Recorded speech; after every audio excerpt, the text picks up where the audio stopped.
Assalamualaikum warahmatullahi wabarakatuh. Perkenalkan, saya Erna Oktavia, Magister Pendidikan, dosen Prodi PPKN IKIP PGRI Pontianak.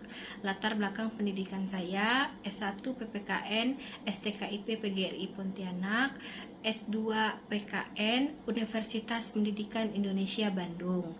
Pada kesempatan kali ini saya akan menjelaskan salah satu mata kuliah yang saya ampu, yaitu mata kuliah Strategi Pembelajaran PPKN. Pemaparan video ini adalah dalam rangka pernyataan diri dosen dalam unjuk kerja Tridharma Perguruan Tinggi dalam bidang pengajaran sertifikasi dosen. Adapun hal yang akan saya sampaikan, deskripsi mata kuliah. Mata kuliah ini mengkaji dan menganalisis hakikat strategi pembelajaran, mengidentifikasi berbagai upaya menata faktor eksternal agar terjadinya pembelajaran yang efektif, efisien, dan berarah tujuan untuk mencapai hasil belajar yang optimal.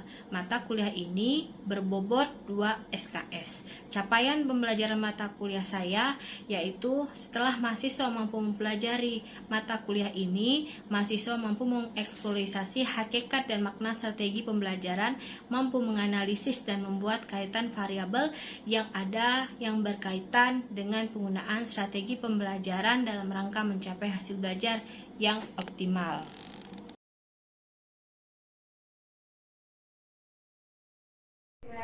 Assalamualaikum warahmatullahi wabarakatuh. Waalaikumsalam warahmatullahi wabarakatuh. Selamat pagi dan salam sejahtera. Pagi, Bu. Baik, terima kasih sudah berkumpul di kelas ini dengan mata kuliah saya, yaitu mata kuliah saya Strategi Pembelajaran PPKN. Di sini pertama-tama saya ingin memperkenalkan diri saya dahulu. Nama saya Erna Oktavia, Magister Pendidikan. Saya pada semester ini mengampu mata kuliah Strategi Pembelajaran PPKN, ya.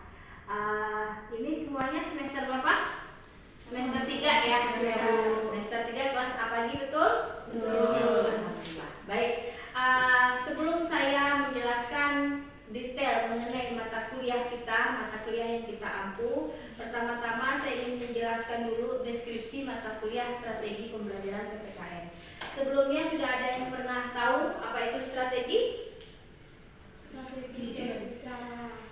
Strategi itu cara. Apalagi strategi? Pencapaian. Terus apa lagi? Yo, strategi. Ada suatu cara yang ingin kita capai. Ada sesuatu nih A misalnya, nilai A. Nah, strategi apa yang harus kita dapatkan ketika mau mendapatkan nilai A di mata kuliah strategi?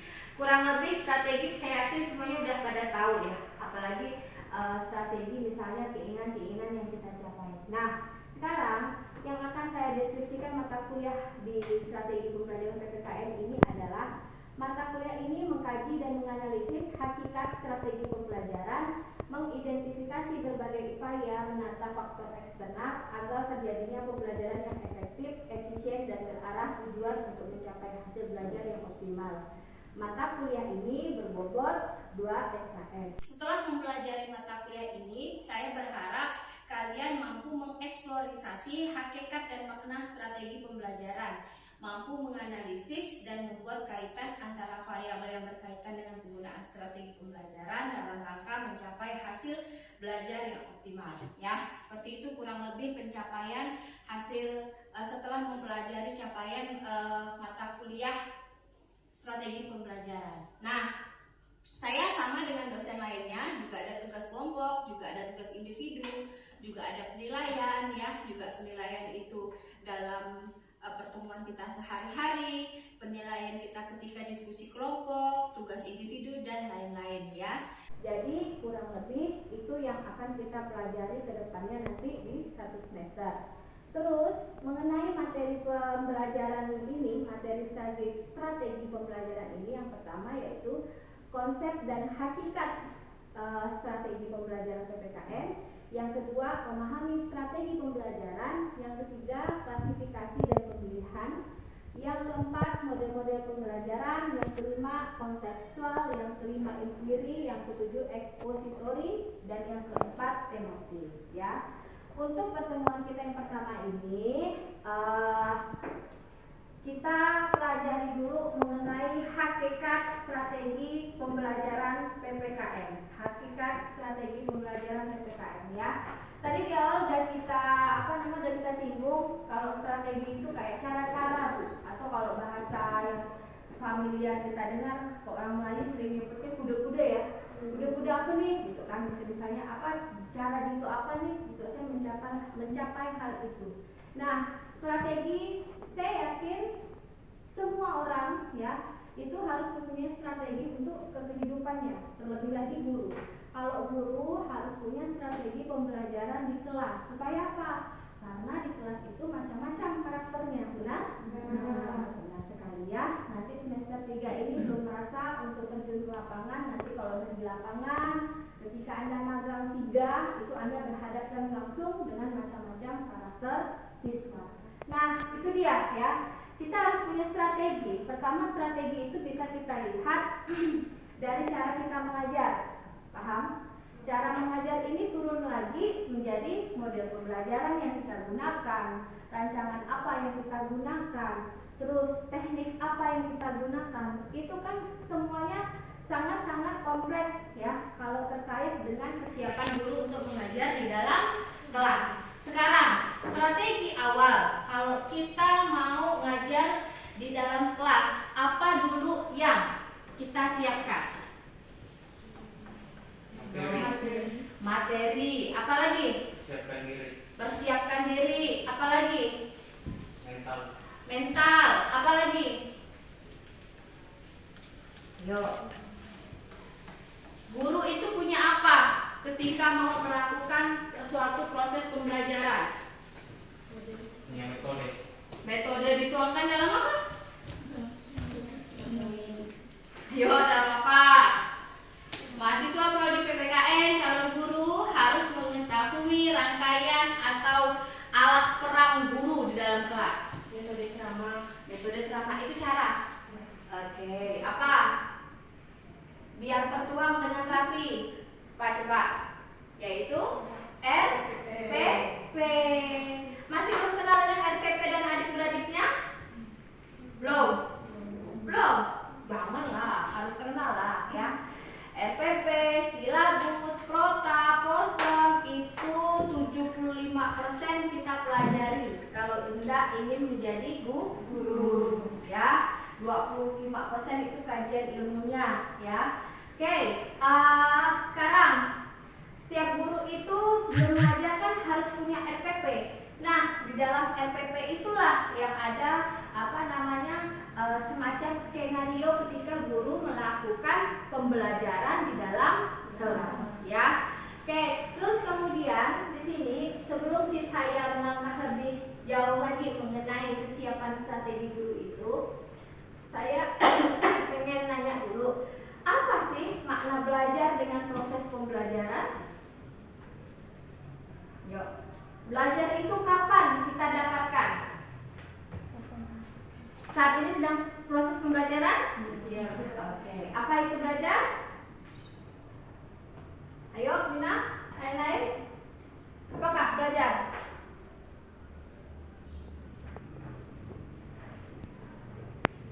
Belajar, ayo belajar. Belajar tidak bisa menjadi bisa. Bisa, tidak bisa menjadi bisa. Tidak tahu menjadi tahu. Apa lagi? Proses perubahan perilaku. Proses perubahan perilaku. Ayo, apa lagi? Di dalam proses belajar pembelajaran ada siapa saja? Guru dan siswa. Ya, apa yang disampaikan? Materi. Oke, apa lagi? Apa lagi? Apa lagi? Yuk, belajar. Yuk, apa? Menambah pengetahuan. Menambah pengetahuan ya. Belajar itu dari kecil sampai hingga tua. Kita bisa belajar kapanpun dan dimanapun.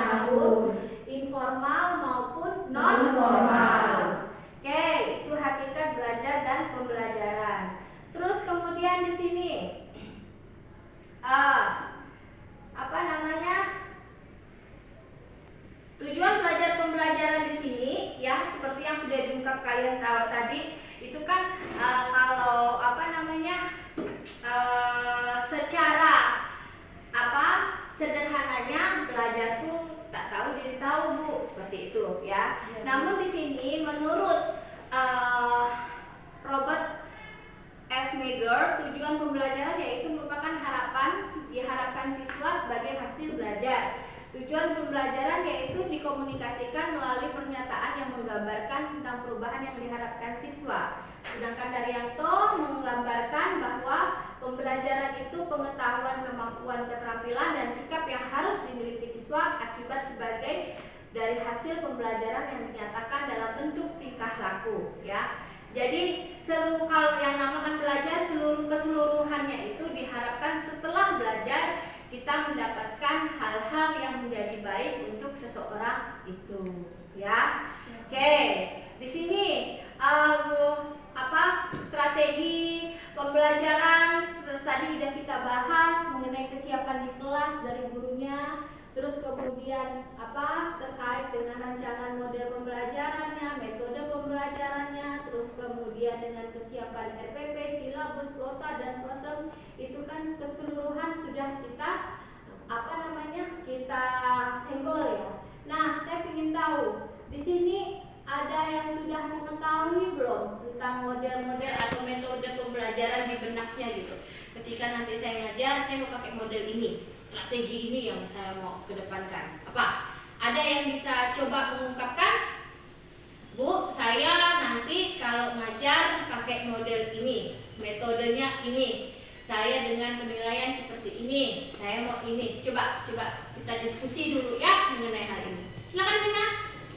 Menurut saya model pembelajaran seperti model pembelajaran Students Direct, di mana metodenya itu menggunakan sistem ceramah, terus istilahnya diskusi antara siswa dengan guru, itu sih Bu. Itu dengan metode ceramah mau lebih terarah ya. Oke. Yang lain metode apa? Silakan Asri. Kalau metode ini exposition discovery, yaitu pembelajaran strategi yang menekankan kepada proses penyampaian materi secara verbal dari seorang guru kepada kelompok siswa. Oke. Terus yang dimaksud agar siswa dapat menguasai materi pembelajaran secara optimal. Adapun model discovery learning adalah memahami konsep, arti, dan hubungan melalui proses intuitif untuk akhir sampai kepada suatu kesimpulan. Oke, ya, baik. Sudah diungkapkan dari teman-teman yang lain. Ada di benaknya gitu model pembelajaran apa? Abang siapa namanya, Bang? Angelo. Abang Angelo? Kalau di sini saya menggunakan dua metode. Oke, Metode ceramah dan tanya jawab. Oke. Dalam proses metode ceramah artinya kita lebih aktif pada guru bukan peserta didik. Nah, di situ guru berbicara sesuai dengan materi dan murid mendengarkan. Nah, setelah itu ada proses tanya jawab agar guru mengetahui sampai mana kemampuan siswa menangkap materi yang disampaikan. Ini seperti itu. Oke, baik ya. Yang lain ada? Masih belum terbayang Bu modelnya apa gitu ya. Oke ya. Oke. Jadi ketantangan untuk pembelajaran PPKN ke depannya ya. Kita ajak lagi pembelajaran PPKN kan identik dengan apa? Ngantuk, bosan, karena begitu ilmu sosial ya. Kita bercerita.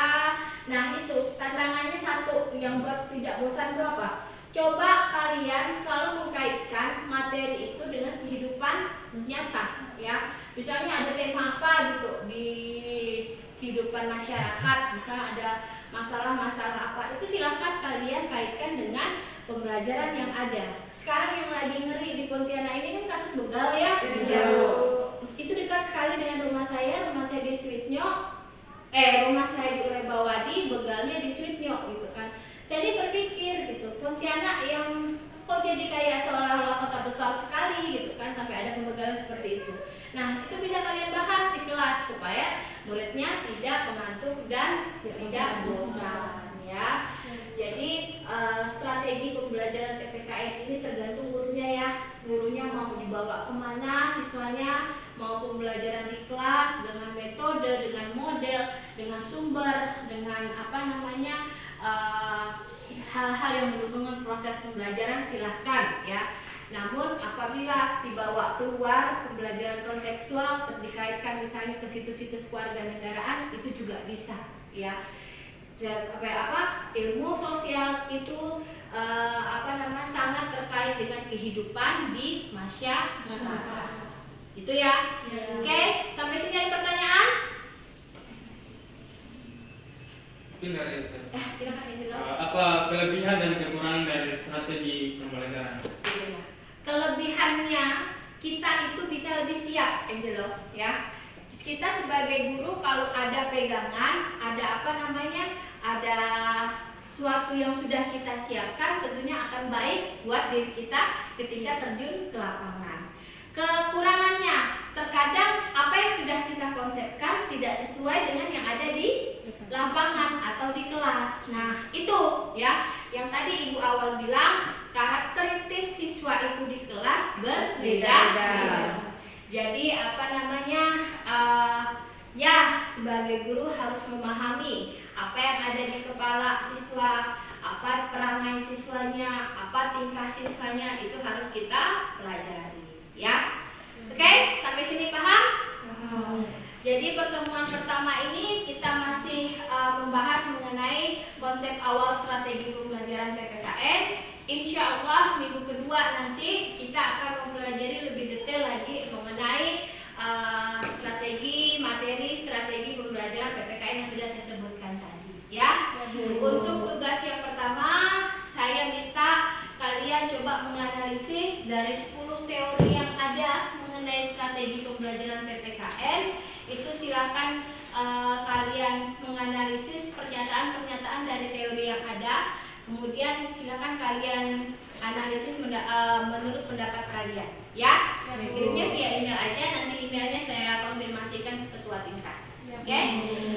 Baik, terima kasih atas waktunya, atas perhatiannya.